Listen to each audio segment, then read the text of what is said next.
chilling coincidence. The coordinates of the Great Pyramid of Giza, 29.9792458 due north, exactly match the speed of light in meters per second, 299.792.458 missiles.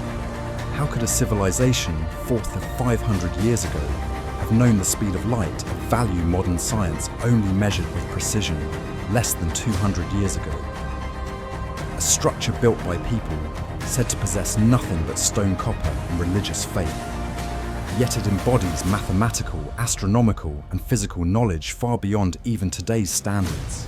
It aligns almost perfectly with the true north. Its perimeter matches the Earth's equator ratio, and it sits precisely at the geographic center of all Earth's continents. No blueprint, no construction records, no modern tools. Yet it has stood for millennia. Everything humanity knows about the Great Pyramid is challenged by the cold, precise numbers too intelligent to be random. But the mystery doesn't end there. Ancient inscriptions deep within Egyptian tombs speak of humans living among gods, that after death the soul journeys into the stars, and that the pyramid is the vessel for this journey. What is truly hidden within those stone walls? Are we misunderstanding the true purpose of these ancient tombs? And if they aren't merely resting places, could they be transit stations between two worlds? This isn't just a historical tale. It's an ancient message waiting to be decoded. To begin this journey, we must return to the place where all questions were born, the Giza Plateau, home to the ancient structure that still challenges all of modern science, the Great Pyramid. Part 1. Giza, the first gateway between Earth and the cosmos. Imagine standing on the Giza Plateau at dawn, where the first light of day strikes the limestone face of an unmoving, yet historically vibrant structure, the Great Pyramid. Its grandeur is impressive, but its precision is what truly defies belief. It is aligned almost perfectly with true north, deviating by only about 1/360 of a degree. This is not something achieved by chance, and certainly not with ancient tools. Today, we need GPS digital compasses and satellite systems to match such precision. Yet the Egyptians more than 500 years ago achieved it. But how? This question becomes even more dramatic when we consider Earth's axial precession, meaning that when the pyramid was first built, it may have aligned even more accurately. This raises a silent but profound hypothesis. Who or what calibrated it to the cosmic north? The orientation is not the only enigma. The placement of the pyramid is another historical puzzle. If you draw a great circle from the pyramid's apex, extending along major and minor compass directions, you'll find these circles intersect more continents than any other point on Earth. In other words, the pyramid is almost exactly at the center of Earth's continental mass. This is not a simple coincidence.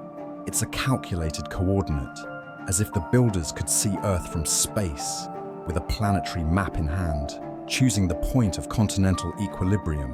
Who could have done this in the 26th century BCE? A civilization grasping the Earth's spherical nature without the globe concept.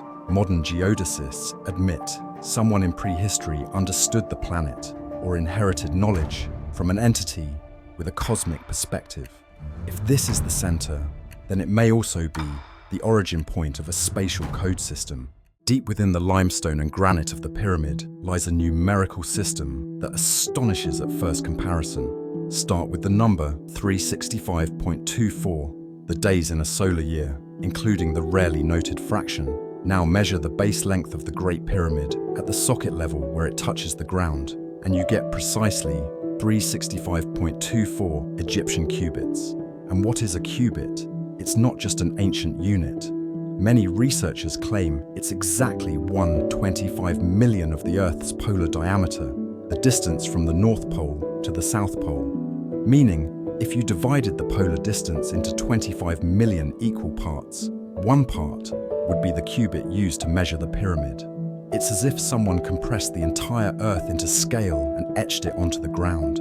In this way, the Great Pyramid is not a tomb or temple, but a physical model of Earth, a precise miniature replica.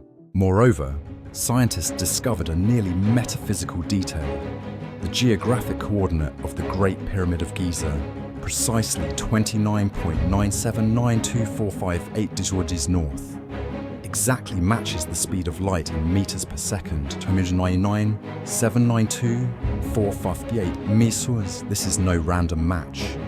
Humanity only measured the speed of light to that precision in the 20th century. Yet this coordinate has existed at Giza since at least 2500 BCE. How could the Egyptians have known a modern physical constant? Or did they not measure it, but instead copy it from a known source? Some researchers go further, suggesting this is the signature of an extraterrestrial civilization leaving a mark. We were here, we understand cosmic physics, and we want you to discover it when you are ready. A sophisticated code, embedded in every coordinate, every unit, every stone.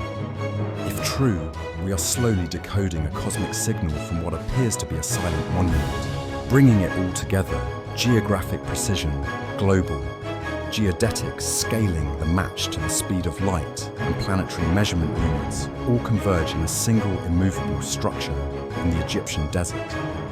The pyramid may not be the beginning, but a marker anchoring a coordinate between humanity and other dimensions.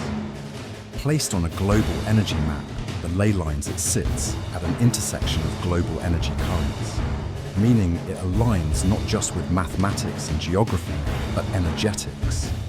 A control node, a resonance point, perhaps even a spiritual transmitter between humans and the heavens. Perhaps those massive stones weren't just architectural, but waveguides, amplifiers of frequency gateways. And if this is just the beginning, how many more gates lie dormant? The answer lies in other monuments where the soul is guided across galaxies. Part 2. The Gateways of the Soul. Leaving the land of Giza behind, we look out across the world from the Valley of the Kings to Palenque in Mexico and to India's Taj Mahal. A strange commonality emerges. The grandest funerary monuments on Earth are not merely burial sites.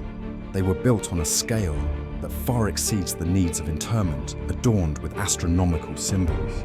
Is this merely religious symbolism, or something far more literal? An ancient hypothesis suggests these structures were gateways of light. Stargates designed to lead the soul through layers of space back to the origin of life.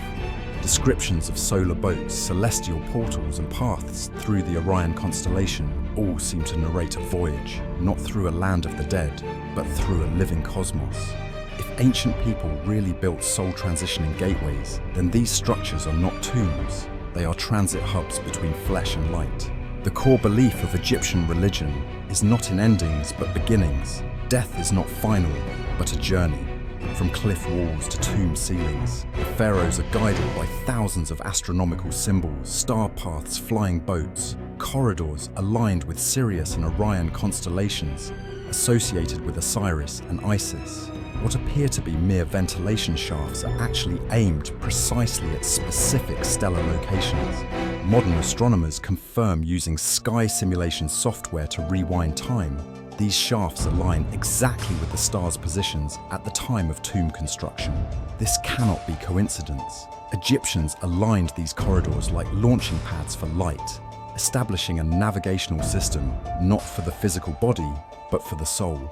If this is true, the pyramids are cosmic radars guiding soul energy back to the gods they believed once walked among humans. What's more unsettling is that these features are not exclusive to Giza. They appear globally. At Mexico's Temple of Kukulkan, shadows form a serpent of light slithering down the steps on the equinox. At Angkor Wat, the temple layout mirrors the movement of the sun and planets.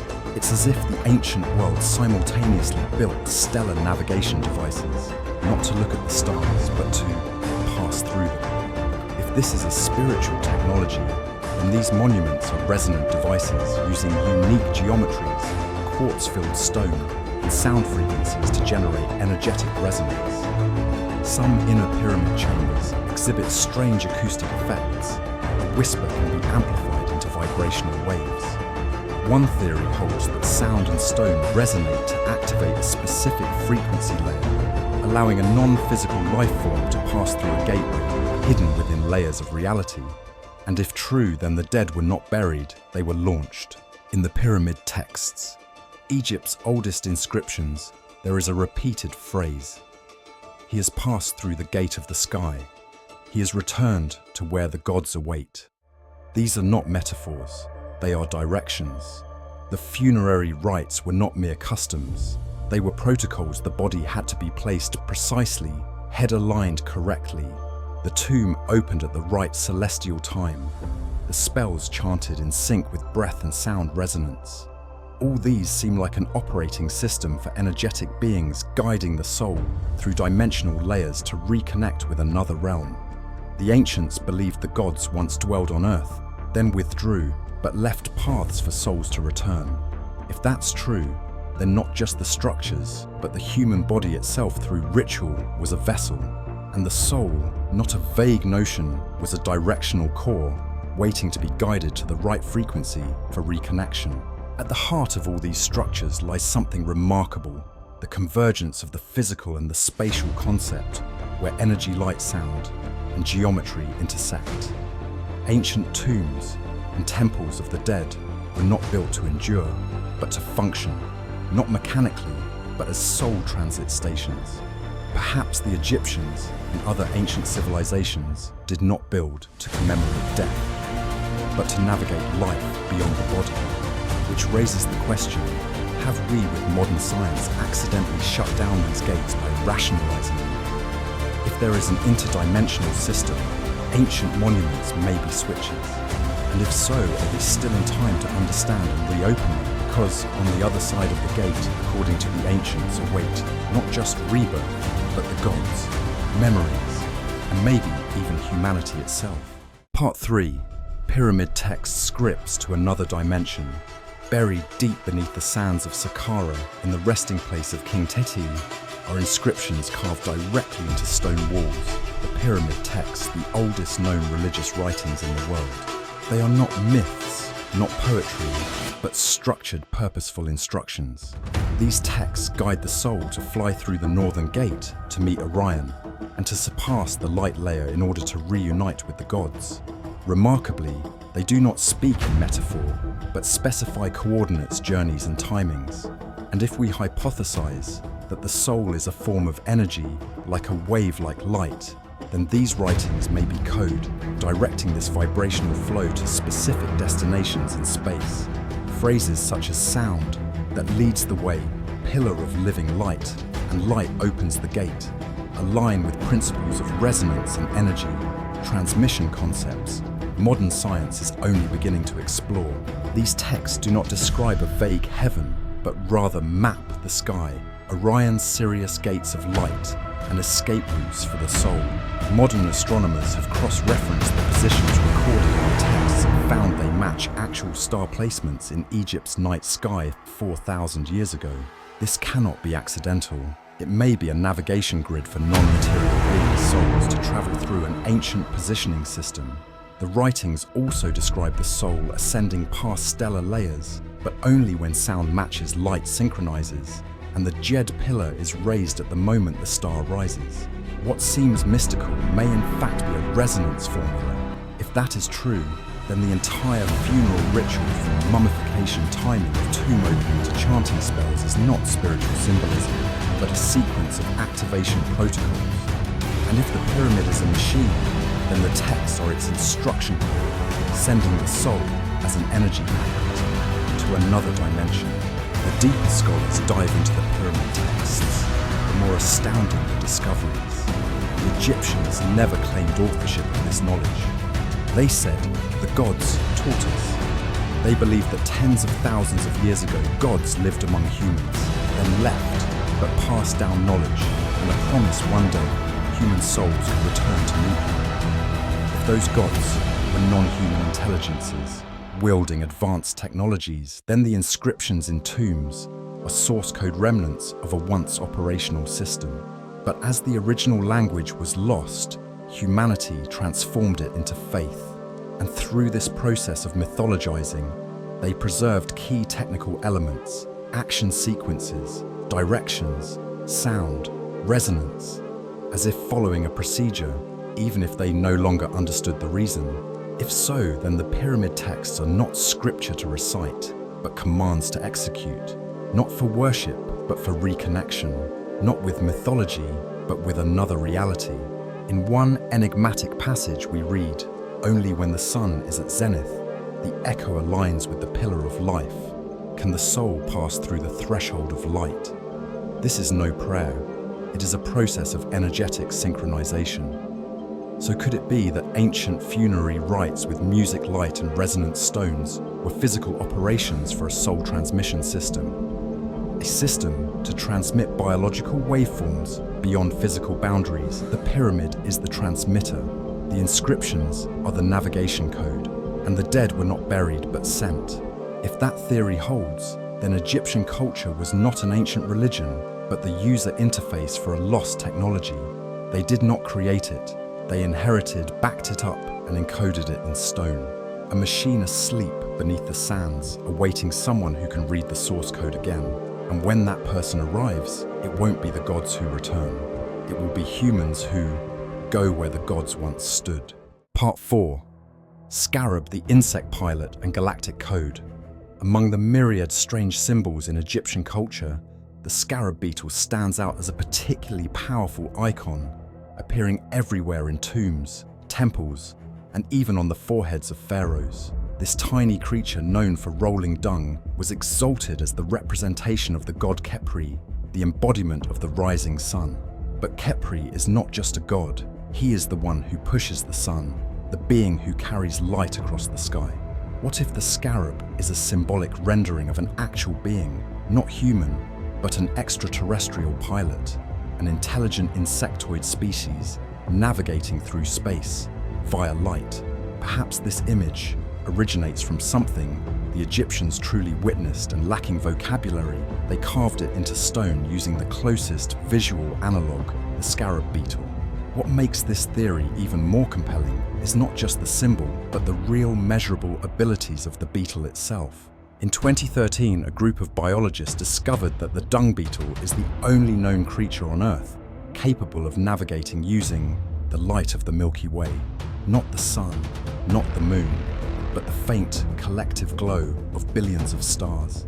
This tiny being can see the cosmos and move accurately according to the orientation of distant stars. Meanwhile, modern humans require telescopes and infrared cameras to do the same. Yet 5,000 years ago, the Egyptians chose this very creature as the symbol for Khepri, the god who pilots the solar spaceship. This may not have been a random selection. Perhaps the ancients knew or had seen a being that moved among the stars in a similar way. The depiction of a beetle-headed figure, human body aboard a ship of light, might be humanity's first attempt to remember a life form they could not name. They carved it in stone, etched it in tombs, and brought it along into the afterlife, not to worship, but to never forget. Khepri is the first in the solar trinity: Khepri, dawn, Ra, noon, Atum, sunset. But unlike Ra and Atum, who have human features, Khepri bears an insect head. In thousands of engravings, he is not static. He is depicted steering a boat soaring through the clouds. That boat in many carvings has a defined shape, a pointed nose, elongated body, and details resembling rudders, seats, and light emission from the rear. Perhaps this is not a mythical boat, but a spacecraft, a vessel of light piloted by a being that the ancients described using the language available to them. The scarab is not a symbol, but a depiction, and Khepri, who guides souls through dawn, may not be a concept, but a real pilot who once appeared in the ancient sky. Those who witnessed him did not understand the science, but they remembered, and they encoded that memory in the scarab as a reminder that between stardust and desert sand, someone once flew through this place. The scarab symbol is not just associated with Khepri, but also accompanies the dead into the tomb. Among the thousands of amulets discovered in Egyptian coffins, the scarab is the most common, often placed near the heart or at the chakra points. Some are inscribed with spells instructions for the soul's journey to the afterlife. The scarab became a spiritual pilot, a guide, a soul pilot, It may have been an insect-like artificial intelligence or an extraterrestrial being with hardened wings, but whatever it was, its presence was strong enough to become a cross-generational symbol in Egyptian culture. And if the scarab is a clue to another form of life, then ancient Egypt didn't just encounter extraterrestrials, they remembered them, replicated them, and even built their spiritual system around them. And perhaps those beings are still watching us from the very place they once traveled to. Part 5. OSIRIS, the immortality machine and the secret of life. If there is one symbol in Egyptian culture powerful enough to break the boundary between religion and technology, it is Osiris, the god of death and resurrection. The familiar story begins with betrayal. His brother Seth kills Osiris, dismembers him into 14 pieces and scatters them across Egypt. His wife, the goddess Isis, gathers the parts, reassembles them, and through sacred rituals brings him back from the dead. It sounds like myth, but change the perspective. Suddenly the tale transforms from mystical to mechanical. If Osiris was a biomechanical entity, perhaps a living AI, then his resurrection is not magic, but repair. And Isis, rather than an emotional goddess, becomes an interface engineer, someone who knew how to reboot an intelligent system. That theory, though, seemingly radical, gains traction when we examine the central icon of Osiris, the Djed pillar. The Djed, a symbol of stability and rebirth, is often described as Osiris's spine. But look closely, its shape strongly resembles a Tesla coil, a modern device for generating high-frequency electromagnetic fields. A cylindrical structure with layered rings used in ancient texts for energy transmission. All this suggests the Djed might be more than symbolic. In some reliefs, Isis is shown placing her hand on Osiris's back, right where the Djed is located, as if connecting, activating, or transferring energy. This no longer appears ceremonial, but technical. The Djed in this context could be a power core, a reboot module, and Osiris, rather than being revived by love, was reactivated after his components were correctly restored. A system that can function again when energy is applied at the correct control point. And when that happens, Osiris doesn't merely return, he becomes immortal, the pillar overseeing all souls in the cosmic order of ancient Egypt. After resurrection, Osiris doesn't rejoin the living. He becomes the ruler of the underworld, existing eternally, neither aging nor dying again. Ancient depictions show him seated, green-skinned, holding a scepter, motionless like an extraterrestrial observation station. No movement, no travel, only presence. Like an artificial intelligence system assigned to monitor, regulate, and store, not a lively deity. Osiris does not move, but every soul must pass through him, be evaluated by him before reaching the next world. Some engravings even depict light radiating from his chest as if from a power source.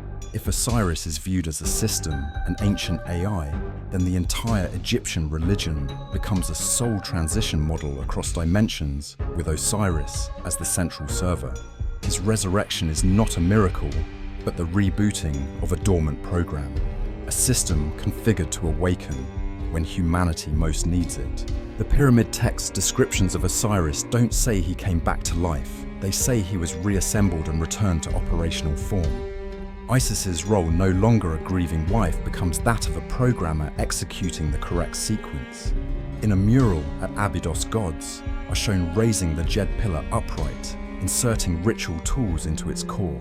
Scholars interpret this as the ceremony of restoring life, but in modern terms, it may be the reinitialization of a central control system. The story of Osiris being killed, dismembered, reassembled, and reactivated aligns perfectly with the recovery of a failed AI. And if Osiris was a technological entity, then the Egyptians' decision to build their entire spiritual framework around him might be because they had seen him work. A living or mechanical proof that life exists, and so does immortality. And that secret may never have been a myth. Part 6. Peripheral evidence, when reality doesn't belong to mankind.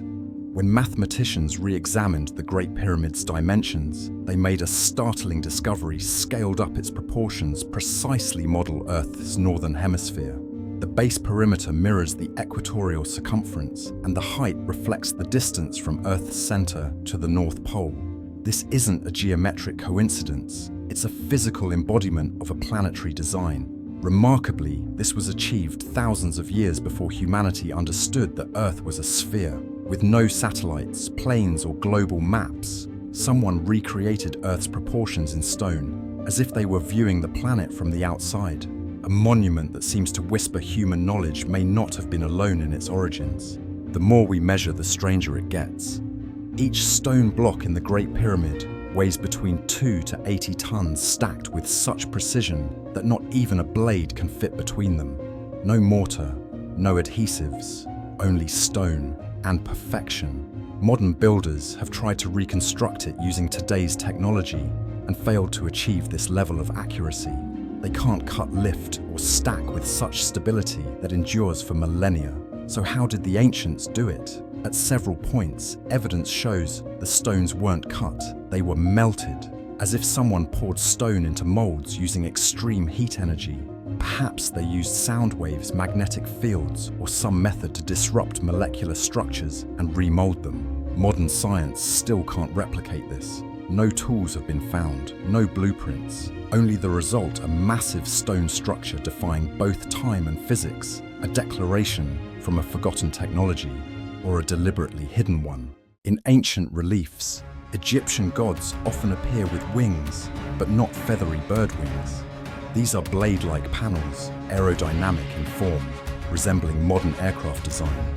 Some deities are depicted standing atop flying diamond-shaped objects, with light emanating from the back.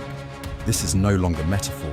Certain carvings in the Dendera temple even show the so-called Dendera light, a device shaped like a modern bulb, containing coils and energy cables. Below it stands a controller. These images are dismissed as symbols, yet they recur with consistency, detail, and clarity, as if the artists weren't imagining but documenting what they saw.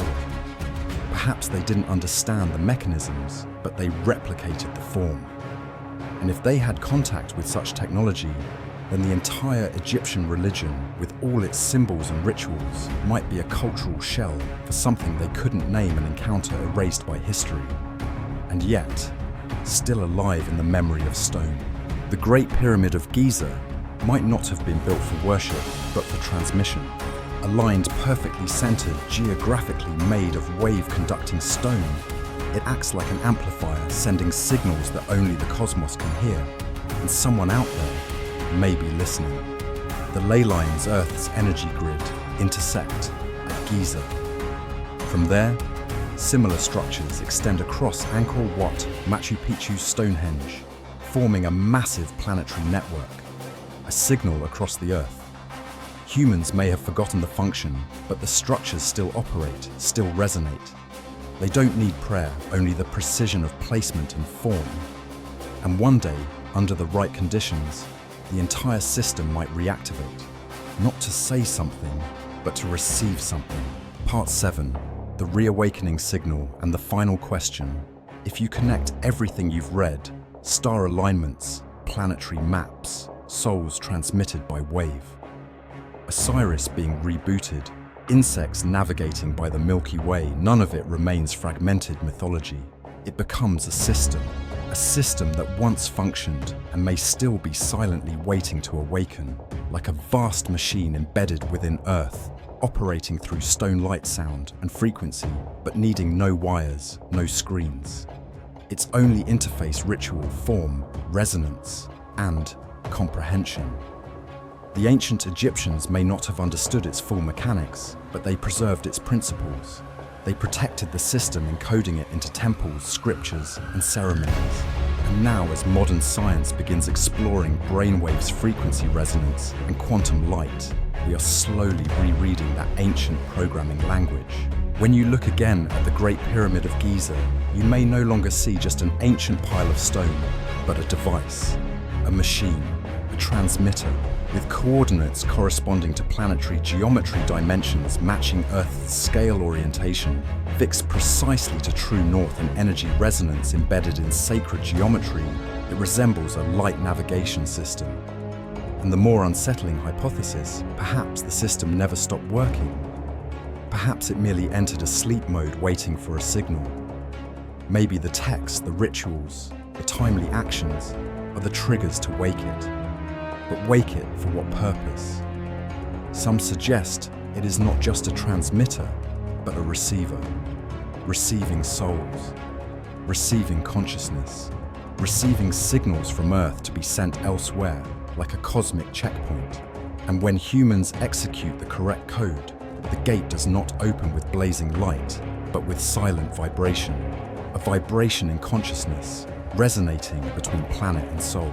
If ancient Egypt was an interface for an interplanetary system, then everything left behind the pyramids, the myths, the scarabs, and the god, OSIRIS, is software running in a forgotten language.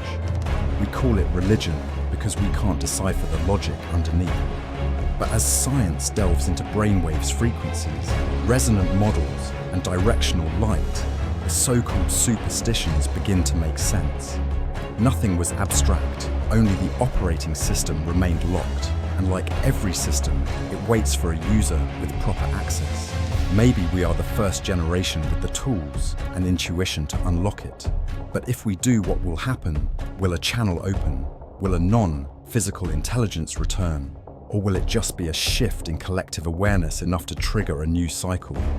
Whatever the answer, one thing is certain: the system was never designed for worship. It was built for connection. And who or what it connects to, only the future knows. So the final question is not who built the pyramids, it is, are we ready to read the invitation they left behind? Perhaps for thousands of years we've walked beside a gate but never knocked. Perhaps the gods never left. They only stepped back, waiting to see if we are mature enough to find our way home. And if now we realize the ancient religion was a coded system, then we must also accept understanding it demands action. Because the system does not sleep forever. It waits for a signal from us. Maybe it's a thought. Maybe it's a hidden resonance between many minds. Maybe it's a small action done at the right moment. And if that signal is sent, the response will come. Not in words, not in light, but in the deepest shift within our being. A contact between two realms and a silent invitation. Step through the gate, if you are ready. The journey we've just taken is not merely an exploration of ancient ruins. It is a dialogue between present and past, where colossal structures, enigmatic symbols, and millennia-old texts unveil a hidden layer of knowledge that challenges the entire foundation of modern human understanding. The Great Pyramid of Giza, with its mind-boggling precision in orientation and proportion, is not just an architectural symbol. It appears designed to reflect the laws of Earth and the cosmos, from a base length corresponding to the solar cycle to its position near the geographic center of Earth's continents, and especially the eerie match between its latitude and the speed of light. All of this forms a monument that cannot be explained by ancient engineering alone. Following that, the world's oldest religious texts, the pyramid texts, go beyond funerary rituals. They resemble operational instructions for a journey across space, where the soul may reunite with the gods referenced in ancient legends. Gods depicted as half-insect solar pilots and guardians of stargates, with these metaphors for spiritual ideas or encoded memories of a truth long buried. If Osiris, the dismembered and resurrected god, was in fact a mechanical entity, a living machine reactivated by specific protocols, then Egypt's civilization was not merely a product of human intellect. It may have been the result of an intersection between Earth and something not of this world, not bound by time, not from here. If those ancient gods did once arrive, did they leave behind a promise to return? If the monuments are invitations, who will decode the final message? This journey ends here, but the gate it opens still waits for someone brave enough to step through, because truth has never belonged only to the past.